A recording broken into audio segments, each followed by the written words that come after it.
application société A et B. Dans un premier temps, il nous est demandé de calculer la rentabilité économique de chacune de ces deux sociétés.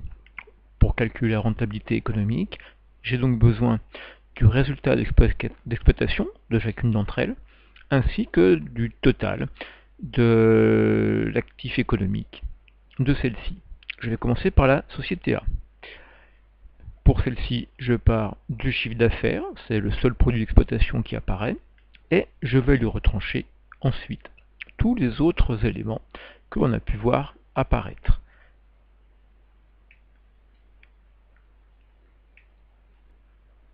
En tant que charge d'exploitation.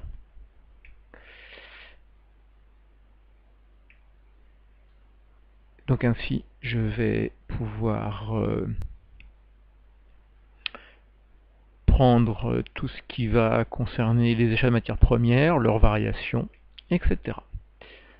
Donc, chiffre d'affaires 775 000, achat de matières premières 250 000 avec une variation de stock. J'ai oublié de mettre mes signes. Ce qui va me donner, alors, un résultat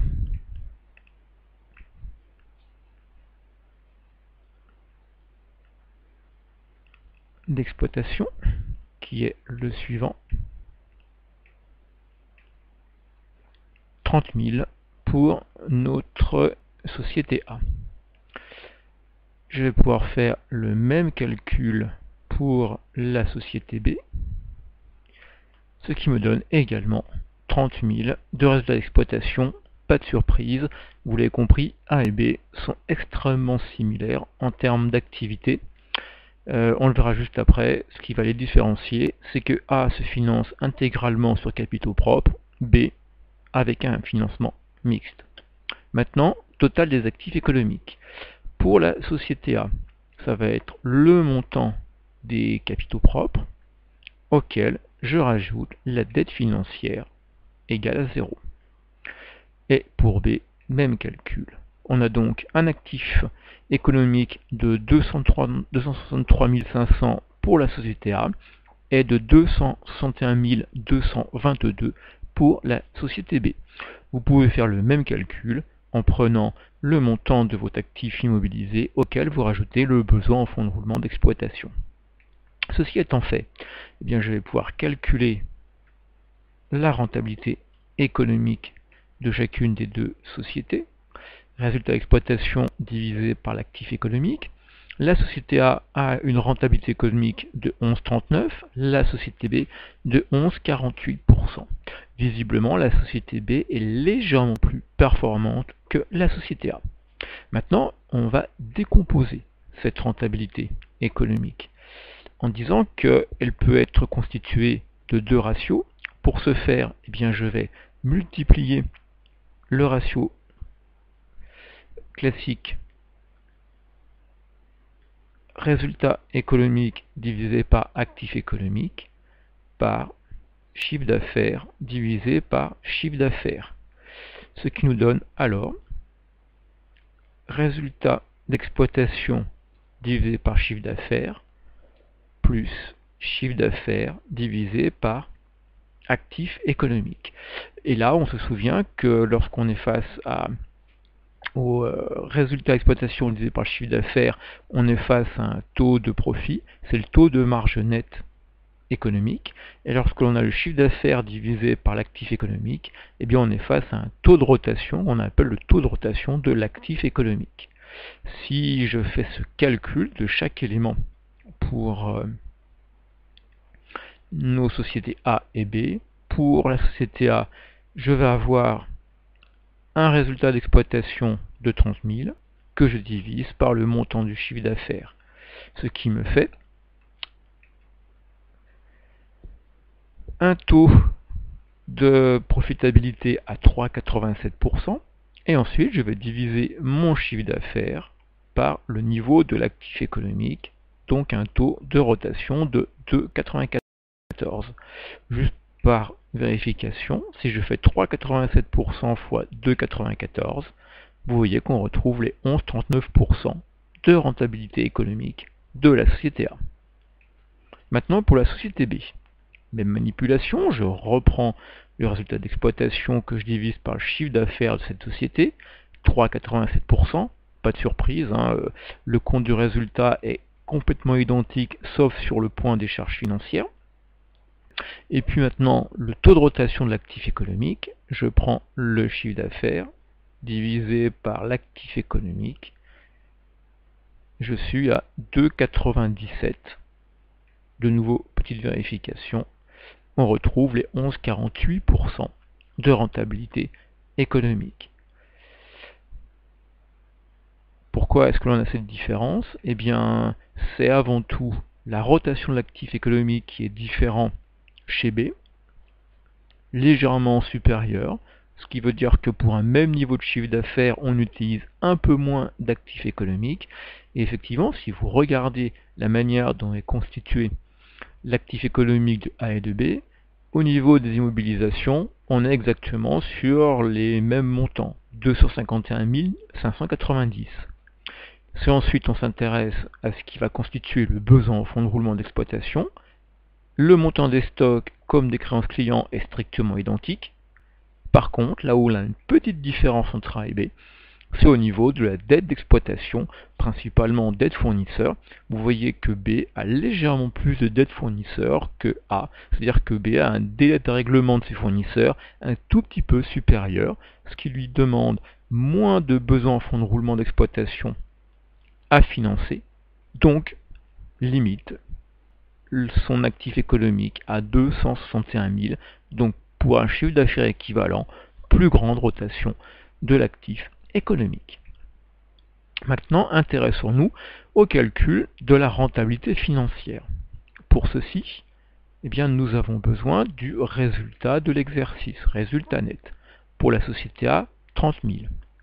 Nous allons prendre le montant des capitaux propres de cette même société pour A, 263 500. Donc, une rentabilité financière, rapport entre les deux, qui est de 11,39%.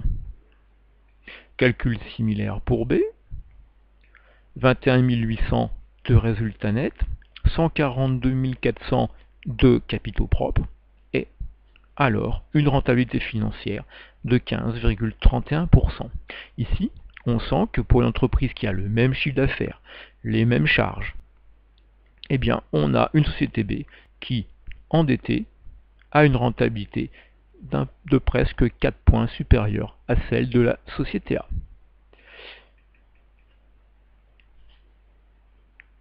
Maintenant, décomposons cette rentabilité financière.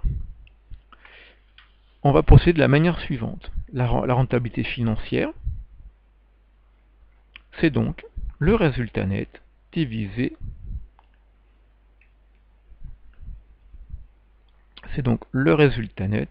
divisé par les capitaux propres.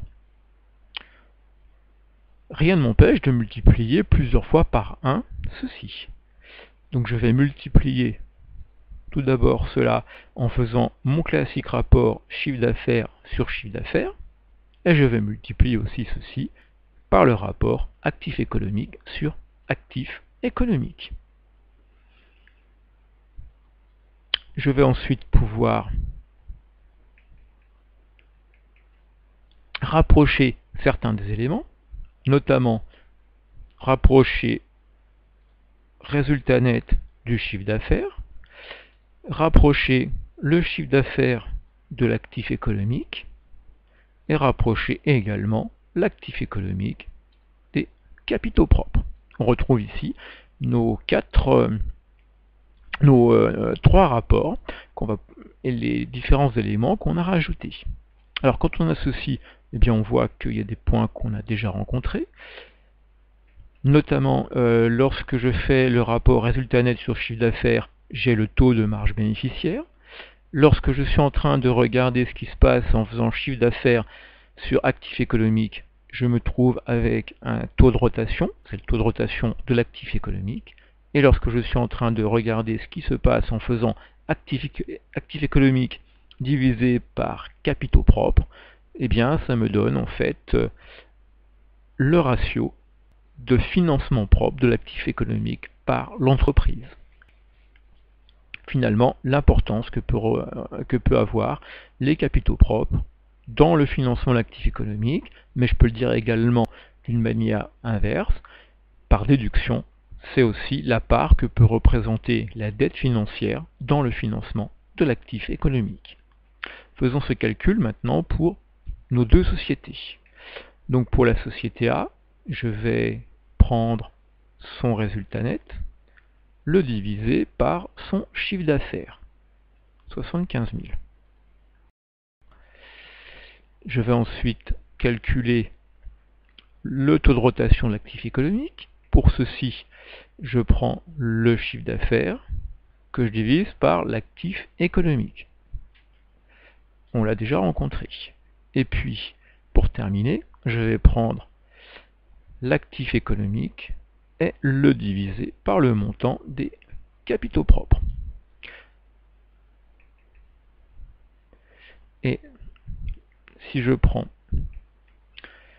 le taux de marge bénéficiaire que je multiplie par le taux de rotation de l'actif économique, que je multiplie par la part de financement propre dans le total de l'actif économique, je retrouve les 11,39% de rentabilité financière. Je duplique le calcul pour B, ce qui me fait un taux de marge bénéficiaire de 2,81%. On retrouve le taux de rotation de l'actif à 2,97 et un rapport de financement propre ayant servi à financer l'actif qui est de 1,83. Multipliant ces trois ratios ensemble, on retrouve les 15,31% de taux de rentabilité financière. Ici, on a donc un début d'explication de ce qui se passe entre A et B. Pourquoi B a une rentabilité financière qui semble plus importante? Eh bien, simplement parce que dans un premier effet, on a une société A qui a un taux de marge bénéficiaire supérieur à la société B. Par contre, la société B va se distinguer sur deux autres points. Elle a un taux de rotation d'actifs économiques légèrement supérieur. Ça nous a expliqué aussi l'apparition d'une rentabilité économique un tout petit peu supérieure. Et puis, le troisième point, c'est ce taux de financement propre. On est sur un taux de financement propre égal à 1 pour la société A. Elle finance intégralement son actif économique, alors que pour la société B, on est sur un taux de 1,81, ce qui veut dire qu'en fait, eh bien, pour 1,83 € d'actifs mobilisés financés, on a 1 € qui est financé par les capitaux propres et 83 centimes qui sont financés par la dette. Ici, ça sent à plein nez l'effet de levier financier. Enfin, on va maintenant s'occuper de notre effet de levier. On va le mettre en évidence, première manière, un peu de version artisanale en disant je vais aller récupérer la rentabilité économique de la société A, je vais aller récupérer la rentabilité financière de cette même société A, et en confrontant ces deux rentabilités, c'est-à-dire qu'en faisant la différence rentabilité financière, rentabilité économique, je fais apparaître l'éventuel différentiel positif ou négatif.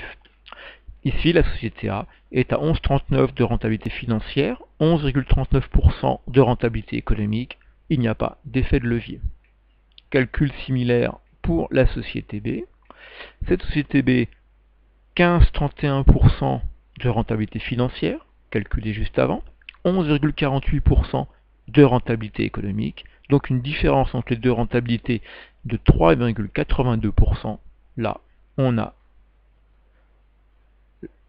un effet de levier qui vient d'apparaître et qui est un effet de levier positif pour le coup. Deuxième possibilité, eh bien on peut faire apparaître notre effet de levier en retrouvant la rentabilité financière à partir de notre rentabilité économique. Pour ceci, eh bien, on repart de notre formule. Vous avez remarqué ici, on utilise sans taux d'imposition, puisque nos comptes de résultats, là aussi on est dans un monde idéal, il n'y a pas d'impôt. Donc on fera notre calcul en disant, je prends la rentabilité économique, je fais le rapport dette sur capitaux propres, multiplié par rentabilité économique moins taux d'intérêt. Ça nous donne donc la chose suivante. Rentabilité économique pour la société B, 11,48%, plus le rapport dette sur capitaux propres. Les dettes financières sont de 118 000, les capitaux propres de 142 400, que l'on multiplie par la rentabilité économique moins le taux d'intérêt de la dette que je m'étais mis de côté. On retrouve ici 15-31% de rentabilité financière. Voilà, l'effet de levier a été repéré. Première méthode, on fait apparaître ce que nous rapportons plus en termes de rentabilité financière, l'effet de levier. Deuxième méthode de travail, c'est à partir de la rentabilité économique, on utilise la formule de l'effet de levier financier pour vérifier qu'on retrouve bien la même rentabilité financière. Je vous remercie pour votre écoute.